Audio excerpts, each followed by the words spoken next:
Eu nunca acreditei em histórias de hospital assombrado.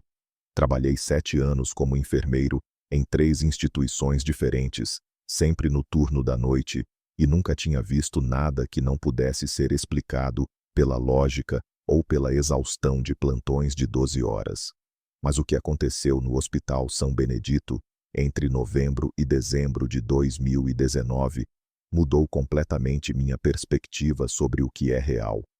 Comecei a trabalhar lá em outubro daquele ano.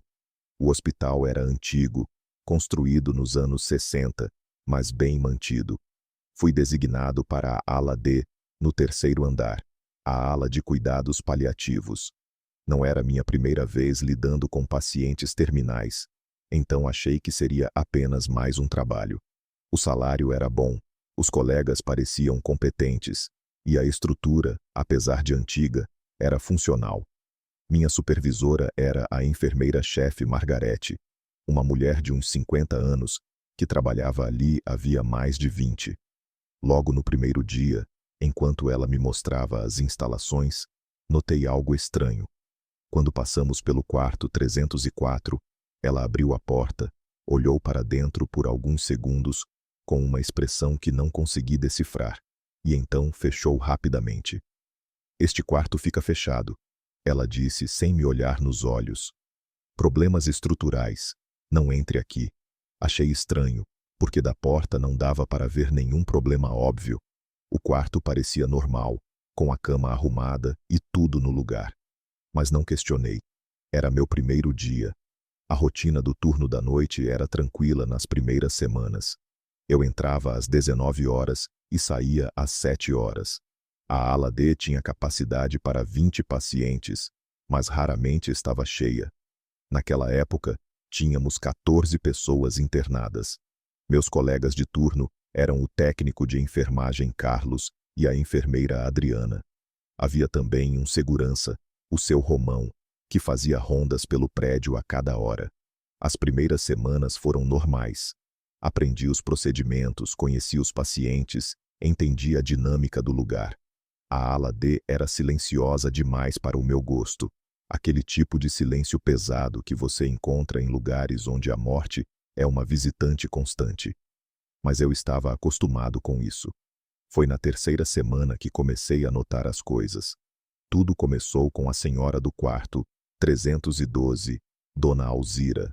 Ela tinha uns 80 anos, câncer em estágio terminal, e estava sedada a maior parte do tempo. Uma noite, por volta das 2 horas da manhã, fui fazer a checagem de rotina. Quando entrei no quarto, ela estava acordada, olhando fixamente para a parede. Isso já era incomum, considerando a medicação que ela recebia. "Dona Alzira", chamei suavemente, me aproximando. "A senhora está bem?" Ela não respondeu. Continuou olhando para a parede com aqueles olhos vidrados. Segui seu olhar, mas não havia nada ali. Apenas a parede bege desbotada, com um crucifixo pendurado. Ela voltou. Dona Alzira sussurrou de repente, me fazendo pular. Sua voz era rouca, mal usada. A moça do vestido azul voltou. Senti um arrepio na nuca. "Que moça, Dona Alzira?" "A que fica no corredor. Toda noite ela passa, sempre olhando para aquele quarto." Seus olhos finalmente se moveram para me encarar. "Você viu ela?" "Não, senhora. Não tem ninguém no corredor além da equipe." "Tem sim." Ela insistiu, com uma lucidez que não combinava com seu estado.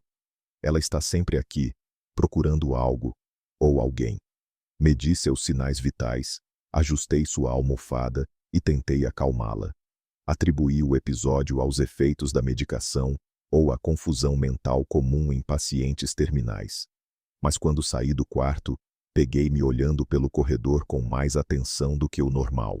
O corredor da ala D era longo e mal iluminado à noite. Mantínhamos apenas as luzes de emergência acesas para não perturbar os pacientes. Havia 8 quartos de cada lado, e no final do corredor ficava aquele quarto 304 que Margarete havia me mostrado no primeiro dia. Naquela noite, voltei ao posto de enfermagem e mencionei o episódio para Carlos, que estava digitando relatórios no computador. "Ah, A história da moça de azul, ele disse sem tirar os olhos da tela. É um clássico aqui. Como assim? Carlos finalmente me olhou, encostando-se na cadeira. Vários pacientes mencionam ela. Sempre foi assim. Margarete diz que é efeito da morfina, e provavelmente é mesmo. Mas é engraçado como todos descrevem a mesma coisa.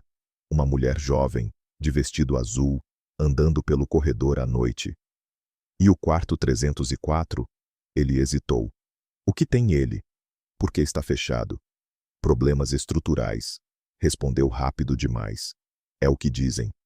Mas algo na maneira como ele falou me fez perceber que havia mais na história.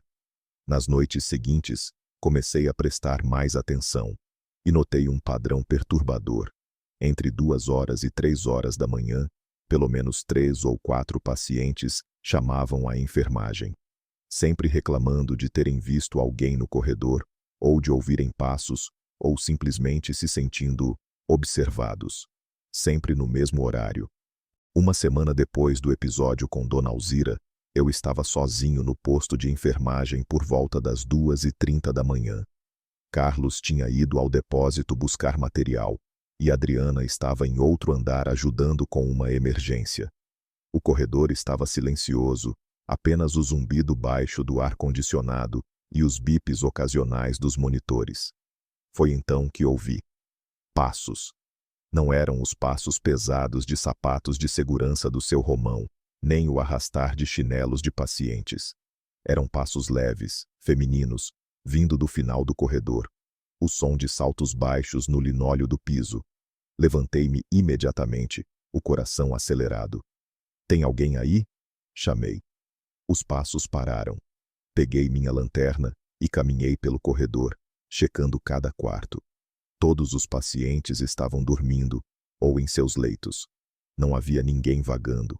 Quando cheguei perto do quarto 304, os passos recomeçaram, agora vindo de dentro do quarto trancado. Minha mão tremia quando segurei a maçaneta. A porta estava, de fato, trancada. Mas os passos continuavam, claramente audíveis, andando de um lado para outro dentro do quarto. Tem alguém aí dentro? Perguntei mais alto dessa vez. Os passos pararam. E então, algo que me gelou o sangue. 3 batidas lentas na porta, de dentro para fora. Toque, toque, toque. Recuei instintivamente. Minha respiração estava acelerada, minhas mãos suando. Isso não podia ser real. Tinha que haver uma explicação. Corri de volta ao posto e liguei para a segurança. Seu Romão apareceu 5 minutos depois, com suas chaves tilintando no cinto. O que foi, rapaz? Você está pálido, ele disse. Expliquei o que havia ouvido.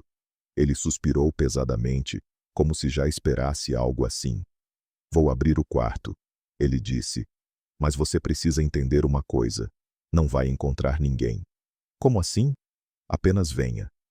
Ele destravou a porta do 304 com uma das chaves. O quarto estava escuro, mas pelo reflexo da luz do corredor, dava para ver que estava vazio. Seu Romão acendeu a luz. Era um quarto comum de hospital. Cama, mesa, cadeira, banheiro.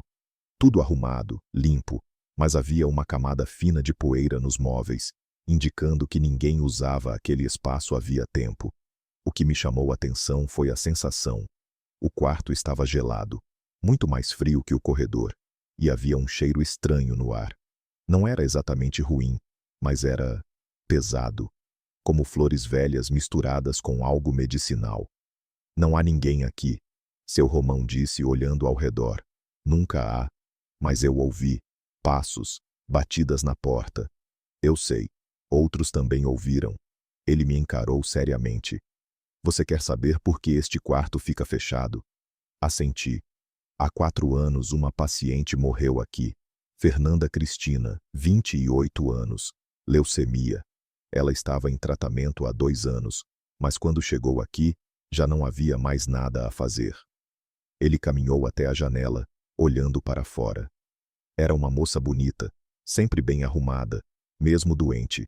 Usava um vestido azul claro quando podia. Dizia que era sua cor da sorte. Senti um frio na espinha. Ela morreu sozinha, numa noite de terça-feira. Foi durante a troca de turno, entre 6 e 7 horas da manhã. Quando a equipe do dia chegou, a encontraram na cama, olhos abertos, olhando para a porta, como se estivesse esperando alguém que nunca chegou. Seu Romão se virou para mim. Desde então, coisas estranhas acontecem neste quarto e neste corredor. Nada violento, nada que machuque ninguém. Mas presença, passos, sombras, sempre entre 2 e 3 horas da manhã. Por que ninguém me contou isso? Porque a direção não quer que se fale sobre isso. É ruim para os pacientes, ruim para a equipe nova. Eles chamam de problemas estruturais e mantêm o quarto fechado. Mas todos que trabalham aqui há tempo sabem a verdade. Saímos do quarto e seu Romão trancou a porta novamente. Meu conselho: não mexa com isso. Faça seu trabalho, cuide dos pacientes vivos e ignore o resto. Mas como eu poderia ignorar? Nas semanas seguintes, tornei-me obcecado. Comecei a pesquisar sobre Fernanda Cristina. Procurei nos arquivos do hospital, conversei discretamente com funcionários antigos, busquei informações online. O que descobri me deixou ainda mais perturbado. Fernanda tinha sido internada na ala D em setembro de 2015. Pelos relatos que consegui, ela era uma mulher forte, que lutou contra a doença com dignidade até o final. Mas nos últimos dias de vida, segundo as anotações de enfermagem que encontrei escondidas nos arquivos antigos, ela havia se tornado agitada. Chamava constantemente a equipe, dizia que precisava terminar algo importante, que não podia morrer ainda porque tinha uma promessa a cumprir. A enfermagem atribuiu isso à ansiedade terminal. Aumentaram sua sedação. Na última noite, ela estava sozinha no quarto 304. A campainha de chamada havia sido pressionada às 2h47 da manhã, mas estava na hora da troca de medicação de vários pacientes, e a equipe demorou a atender. Quando finalmente entraram no quarto, às 3h15, Fernanda já havia falecido. O relatório oficial dizia: morte natural devido a complicações da doença. Mas havia uma anotação manuscrita, quase ilegível, no canto da ficha. Paciente apresentava expressão de angústia, olhos abertos direcionados para a porta. Posicionamento corporal sugere tentativa de levantar-se da cama. Foi depois de ler isso que as coisas começaram a piorar. Na noite seguinte, estava fazendo minha ronda das 3 horas, quando todos os monitores dos quartos apitaram simultaneamente. 8 alarmes tocando ao mesmo tempo, indicando que 8 pacientes diferentes estavam com frequência cardíaca elevada no mesmo instante. Corri de quarto em quarto. Todos os pacientes estavam acordados, agitados, olhando para as portas de seus quartos. Todos dizendo a mesma coisa. Ela passou. A moça passou correndo pelo corredor. Voltei para o corredor principal. Estava vazio, mas tinha algo diferente. Todas as portas dos quartos estavam abertas. Todas. Eu tinha certeza absoluta de que as havia fechado durante a ronda anterior, como sempre fazia. Carlos apareceu correndo das escadas. O que está acontecendo? Recebi alerta de todos os monitores. Eu não sei, respondi, ainda tentando processar. Algo assustou todos os pacientes ao mesmo tempo. Levamos quase 1 hora para acalmar todos. Tivemos que aumentar a sedação de 3 pacientes. Adriana veio ajudar, e até Margarete foi chamada em casa. Quando finalmente tudo se acalmou, por volta das 5 horas da manhã, estávamos todos exaustos. Isso nunca aconteceu antes, Margarete disse, revisando os relatórios. Todos os pacientes em crise psicológica simultaneamente. Eles viram algo, eu disse. Todos mencionaram uma mulher no corredor. Margarete me lançou um olhar de aviso. Não comece, Rafael. Mas é verdade. Todos descreveram a mesma coisa. São pacientes terminais, sob medicação pesada, em estados mentais alterados. Não significa nada. Mas significava. Eu sabia que significava. A gota d'água veio na semana seguinte, quando transferiram um paciente novo para a ala D. Seu nome era João Paulo. Tinha 35 anos, câncer de pâncreas em estágio terminal. Consciente, lúcido, sem histórico de problemas psiquiátricos.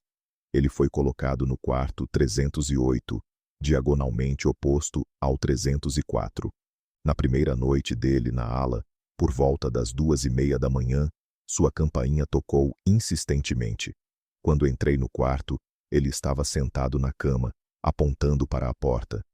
Tem uma mulher parada na frente do meu quarto. Ele disse, voz firme. De vestido azul, ela está me olhando. Olhei para o corredor. Vazio. Não tem ninguém ali, João Paulo. Está sim. Ela está bem ali, na frente da porta. Ele estava claramente assustado, mas não parecia confuso ou delirante. Por favor, peça para ela ir embora. Ela está me assustando. Saí para o corredor. Acendi todas as luzes. Olha, está vazio. Não tem ninguém. Você não a está vendo? Sua voz tremeu. Ela está a 3 metros de você. Como você não a vê? O corredor estava gelado. Percebi minha respiração formando vapor, algo impossível considerando o ar-condicionado do hospital. E então senti uma presença. Não via nada, mas sentia. Como quando você sabe que alguém está olhando para você, mesmo sem ver a pessoa.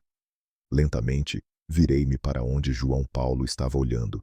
Por uma fração de segundo, juro que foi apenas uma fração de segundo, vi uma silhueta. Uma forma escura recortada contra a luz do corredor. Forma de mulher. E então, nada. Meu coração disparou. Minha pele arrepiou completamente. Ela foi embora. João Paulo disse atrás de mim. Ela andou até aquele quarto no final e... desapareceu. Atravessou a porta. O quarto 304. Não consegui dormir naquela manhã quando cheguei em casa. Fiquei deitado na cama, encarando o teto, repassando tudo na mente. Não era sugestionamento, não era cansaço. Eu tinha visto algo. E João Paulo, um paciente lúcido, tinha visto a mesma coisa. Tomei uma decisão. Naquela noite, eu iria ao quarto 304. Iria descobrir o que estava acontecendo. Cheguei ao trabalho às 7 horas da noite, como sempre. O turno começou normal. Cuidei dos pacientes, administrei medicações, fiz as anotações de rotina. Mas conforme a noite avançava, minha ansiedade crescia. Carlos notou. Você está estranho hoje. Aconteceu algo? Não, só cansado. Por volta de 1:30 da madrugada, mandei Carlos descansar na sala de descanso. Disse que eu cobriria tudo. Adriana estava em outro andar. Eu estava sozinho. Às 2:15 da manhã, peguei o molho de chaves sobressalente que ficava no armário do posto de enfermagem. Minha mão tremia quando encontrei a chave do quarto 304. Eu não deveria fazer isso, mas precisava entender. O corredor estava silencioso, apenas o zumbido do ar-condicionado e o bip distante de algum monitor. Caminhei até o final do corredor, cada passo parecendo ecoar mais alto que o normal. A porta do 304 estava ali, ameaçadora de alguma forma, como se exalasse uma aura de "não entre". Coloquei a chave na fechadura. Respirei fundo. Girei. A porta se abriu. O quarto estava escuro. Acendi a luz do corredor, iluminando parcialmente o interior.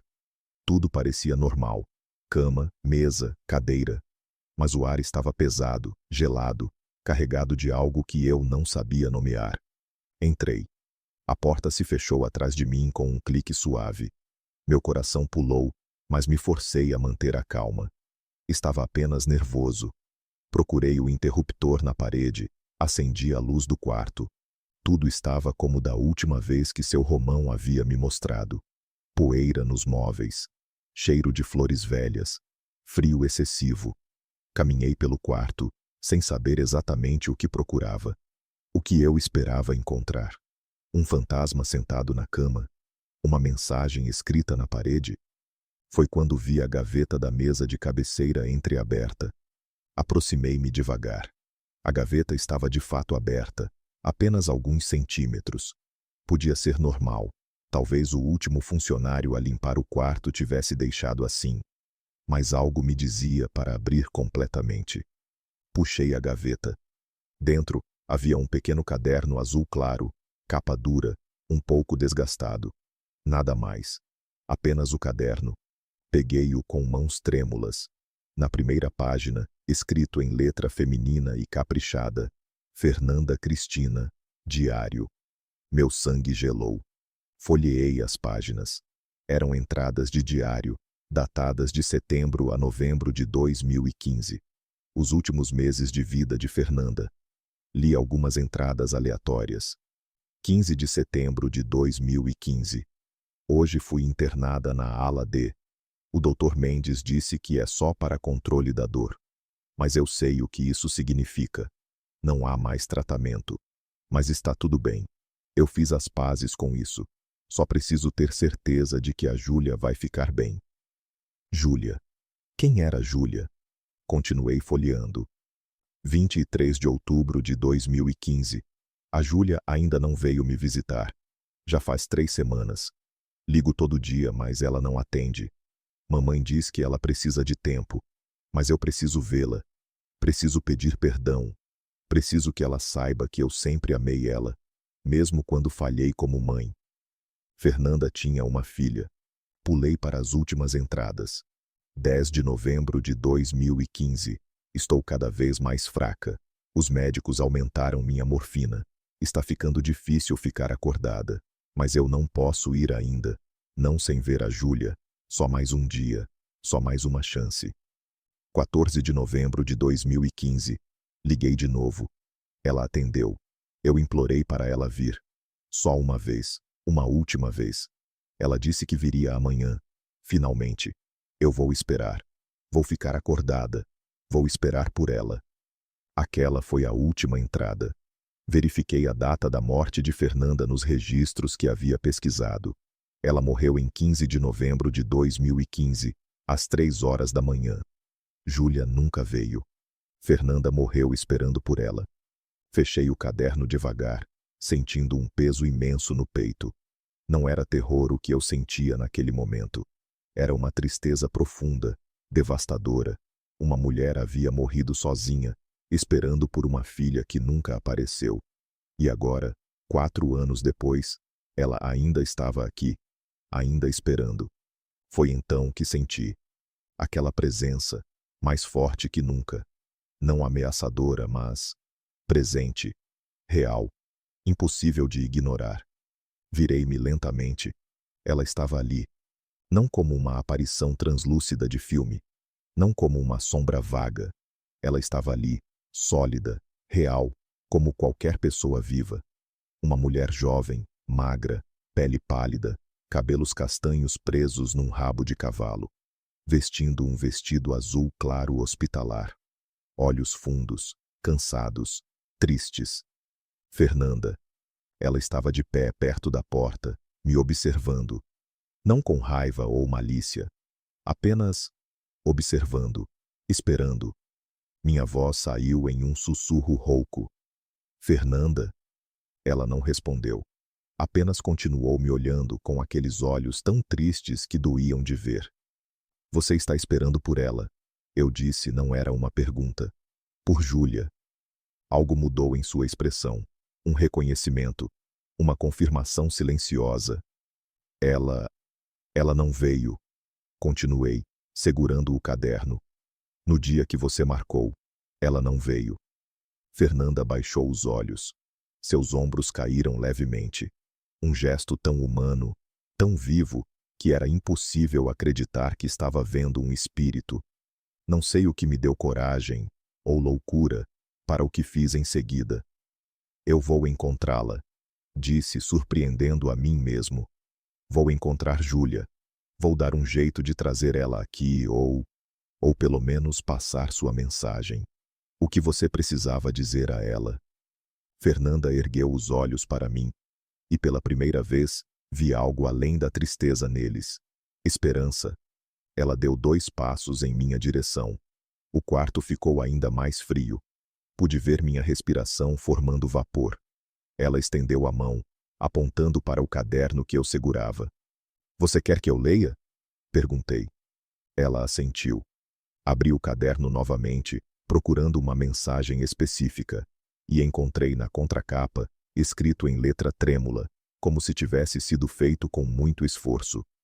Júlia, meu amor, me perdoe.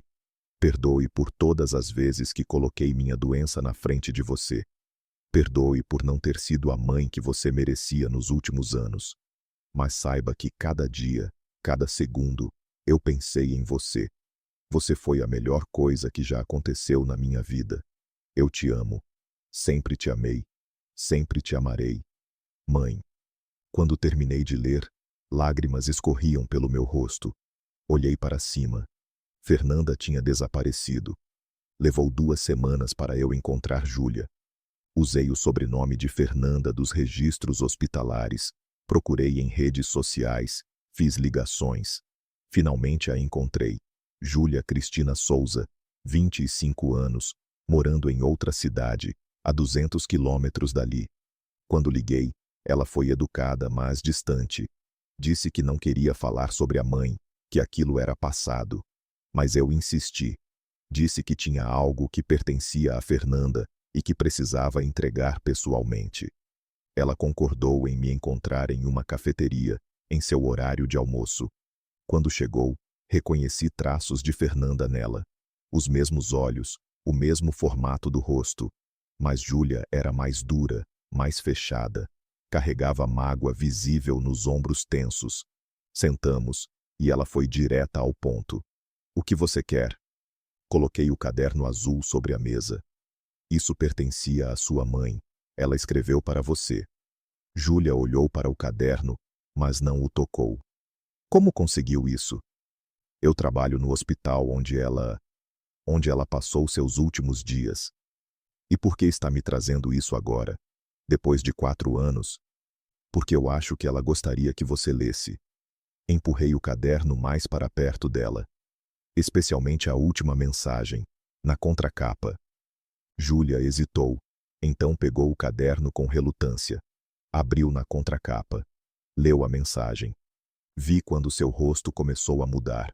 A dureza se rachando, dando lugar a algo mais frágil. Seus olhos se encheram de lágrimas. Ela escreveu isso?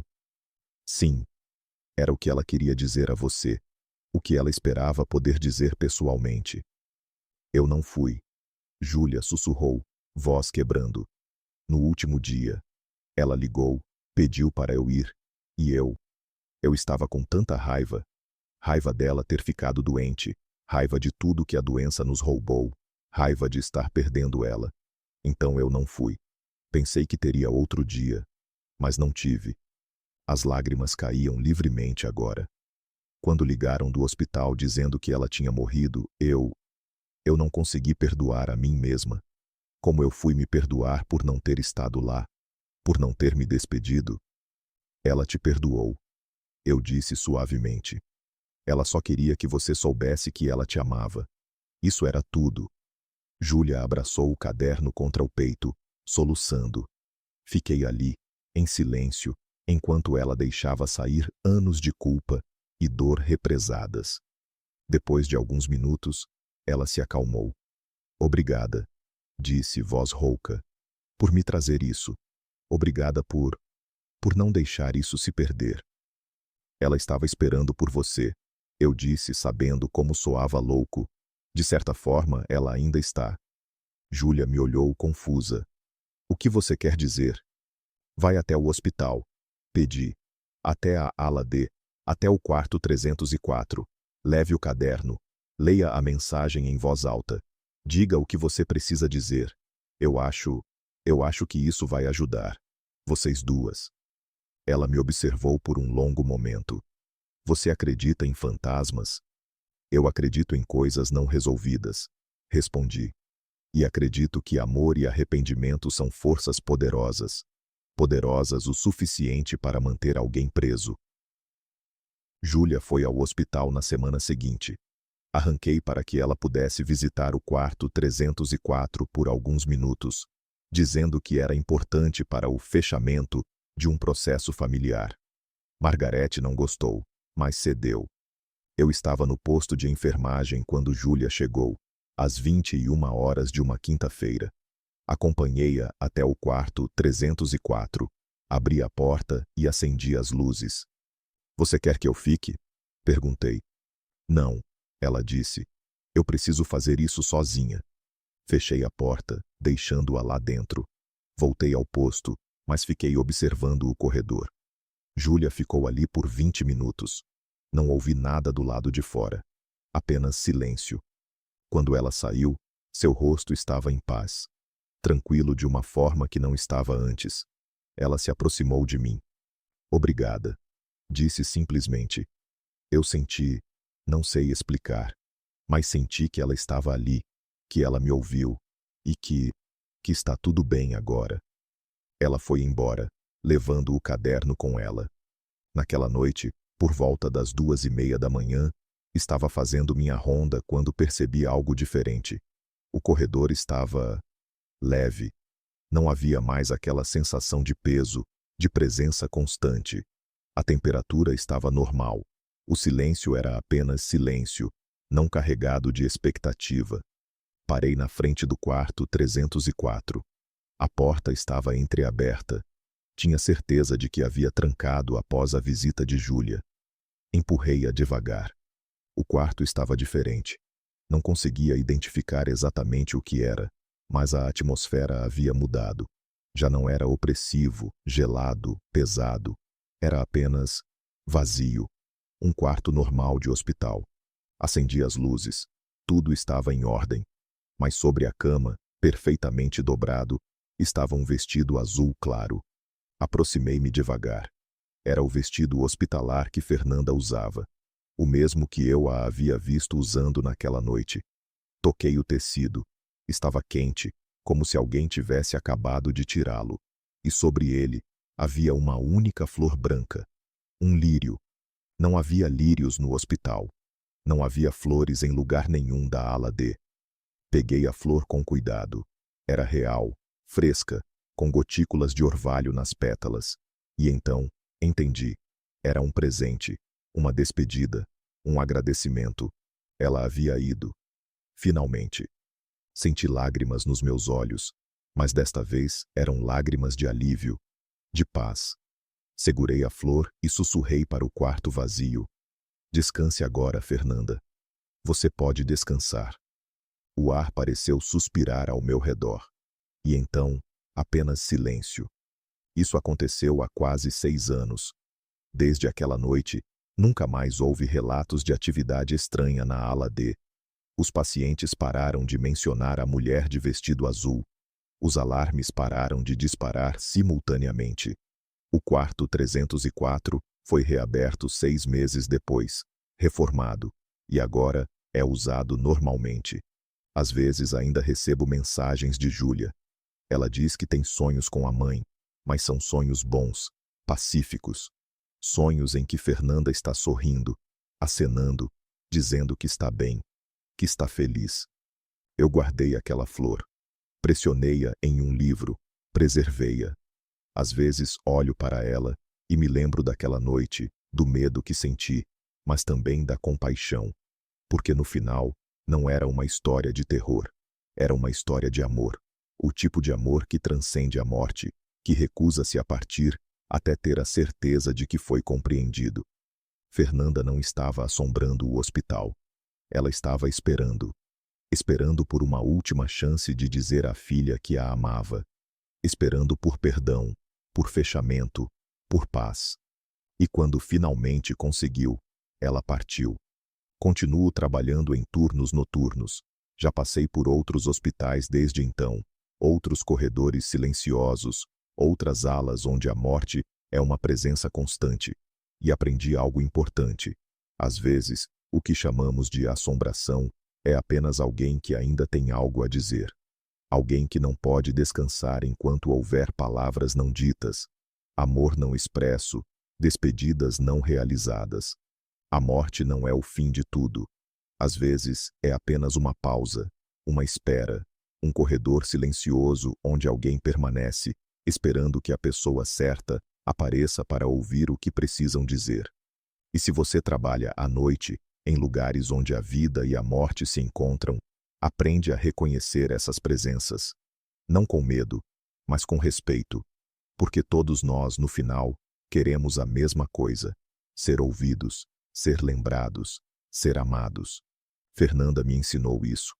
E por isso, serei eternamente grato por aquela noite no quarto 304, quando vi além do véu e entendi que os fantasmas que mais nos assombram não são os mortos que permanecem, mas os vivos que nunca disseram o que precisavam dizer.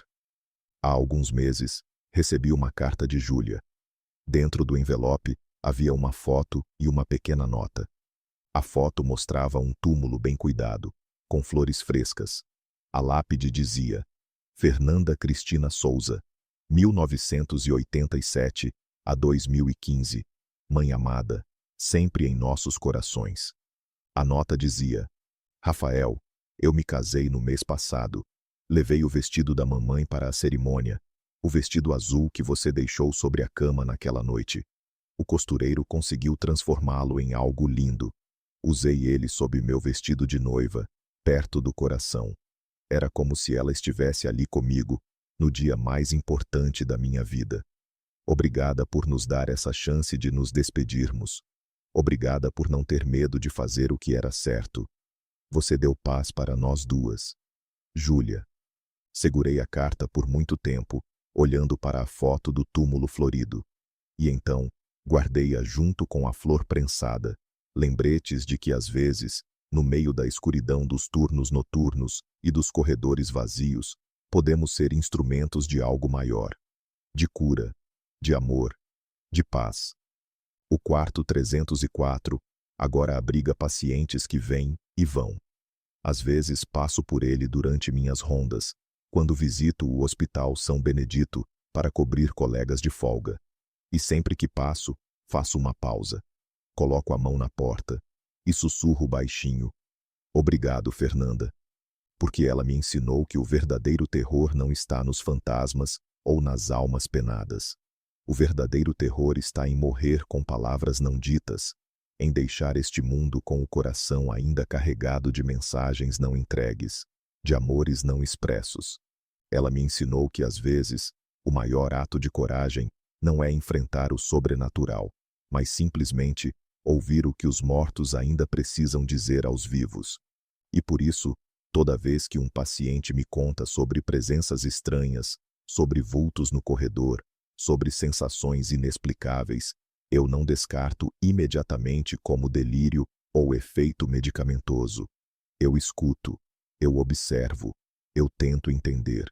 Porque aprendi que em um hospital, especialmente nos turnos da noite, na fronteira entre a vida e a morte, às vezes o impossível se torna possível. E às vezes, os mortos só precisam de alguém que tenha coragem de vê-los, ouvi-los e ajudá-los a encontrar o caminho para casa. Esta é minha história. É real. Aconteceu comigo.